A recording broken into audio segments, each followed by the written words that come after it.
청취자 여러분의 건강을 응원합니다. 라디오 특진 김도원입니다.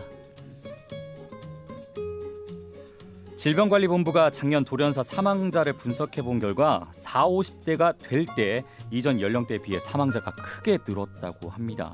남성이 여성에 비해 돌연사 사망자가 더 많았고 생활 습관이 개선되지 않으면 돌연사 위험은 더 커지는 것으로 나타났다고 하네요. 돌연사 사망자가 폐암이나 교통사고 등 다른 원인으로 인한 사망자보다 많다고 합니다. 달고 짠 음식, 술과 함께 사는 우리 부장님, 돌연사로부터 안전할 수 있을까요?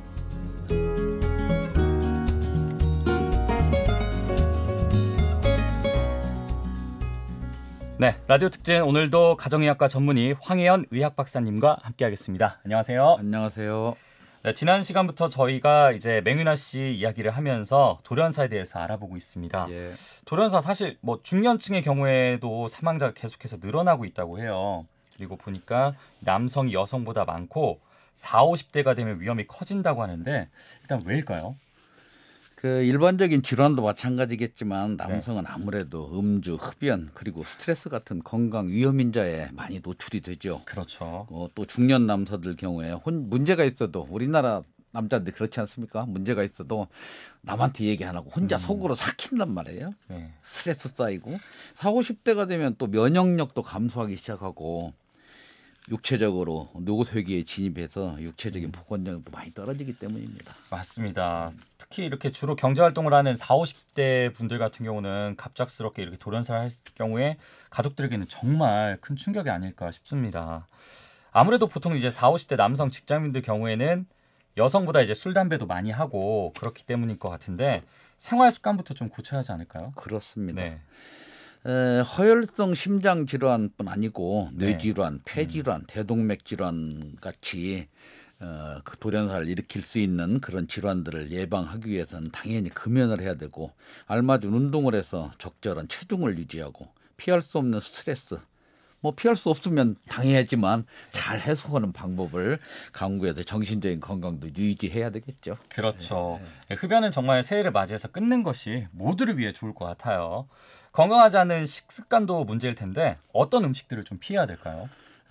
기본적으로는 달고 짠 음식은 무조건 피해야 됩니다. 네. 그리고 트랜스 지방산이 많은 음식도 피해야 되고 고열량 음식은 혈액 속에 지방량을 늘려가지고 혈액을 이제 탁하게 하기 때문에 네. 혈관벽을 건강하게 유지하려면은 육류, 인스턴트 식품 등 고열량 식품을 피해야 합니다. 구체적으로 말씀을 드리면 네. 소금의 섭취량을 줄여야 되고 네. 탄산음료, 단 과자, 스낵 종류죠. 기름기 많은 육류 피해야 되고 굳이 육류를 먹을 수밖에 없다면 네, 찌거나 데친 후에 기름기 제거하고 먹는 게 좋겠죠. 핫도그, 소세지, 햄 뭐 이런 가공된 아주 고급으로 가공된 육류들이 많습니다. 이런 것들은 트랜스 지방이 많기 때문에 피해야 되는데 커피, 프림도 그중에 하나 들어갈 수 있죠. 네. 너무 먹지 말라고만 하면 또 안 되기 그러니까요. 때문에 식물성, 두부, 호두, 아마씨 이런 오메가3 지방산이 함유된 음식은 정기적으로 섭취하는 것을 추천합니다. 네, 달고 짠 음식 너무 찾다가는 돌연사가 올 수도 있겠습니다. 또 듣기에는 계절 영향을 받는다고 했어요. 그러면 추울 때 돌연사할 위험이 더 크다고 하는데 혹시 혈관과 추위가 관련이 있을까요? 관련이 많죠. 기본적으로 우리 몸은 주위 기온이 낮아지면은 체온을 유지하기 위해서 심장을 빠르게 움직이고 혈관은 수축하고 혈류가 증가하게 됩니다. 많은 피를 순간적으로 무리하게 보내야 되기 때문에 그렇죠. 혈압이 크게 상승하죠. 상승하고 그런데 이제 평소에 고혈압이 있으면 이 압력을 못 견디고 이제 혈관이 터진다든지 이런 위험에 직면할 수가 있습니다. 심장도 마찬가지 추우면은 이 혈류를 많이 보내야 되기 때문에 관상동맥도 심장이 많이 뛰니까 관상동맥도 그거에 맞춰가지고 이렇게 공급을 많이 해줘야 되니까 그렇죠. 이런 문제가 되고 뇌동맥 같은 경우도 뇌동맥류 경우도 기온이 낮아지고 일교차가 크면은 파열될 가능성이 높기 때문에 각별한 주의가 필요합니다. 그럼 어떤 식으로 해야 될까요?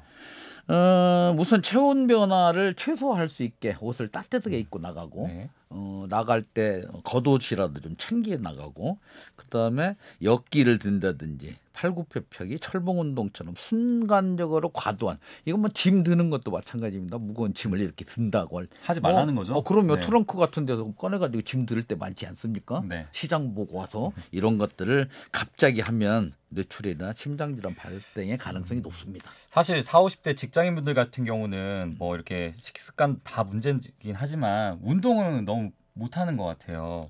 일상생활에서 운동을 할 수가 없잖아요. 좀 어렵기도 하고. 일상에서 좀 쉽게 할 수 있는 운동은 어떤 것들이 있을까요? 이게 참 애매해요. 네. 애매한데 실내에서 운동하는 게 한계가 있죠. 네.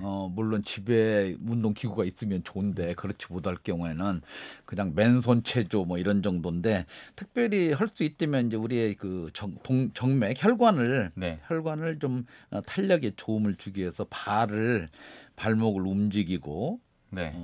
그러면 이제 다리 주변 근육이 사용되고 혈관에 탄력을 줄 수가 있습니다. 네. 또 의자에 앉았다가 일어선다. 뭐 팔을 그냥 이렇게 앉았다 일어서도 아니 의자에다가 네. 손을 기대고 네.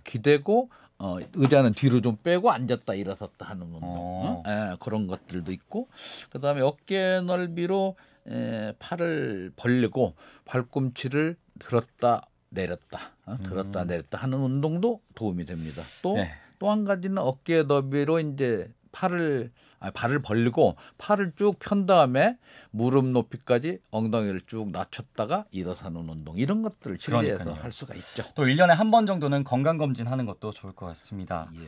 네, 지금까지 대자연병원 건강검진센터 소장 황현 소장님과 함께했습니다. 예. 오늘 말씀 고맙습니다. 감사합니다. 예.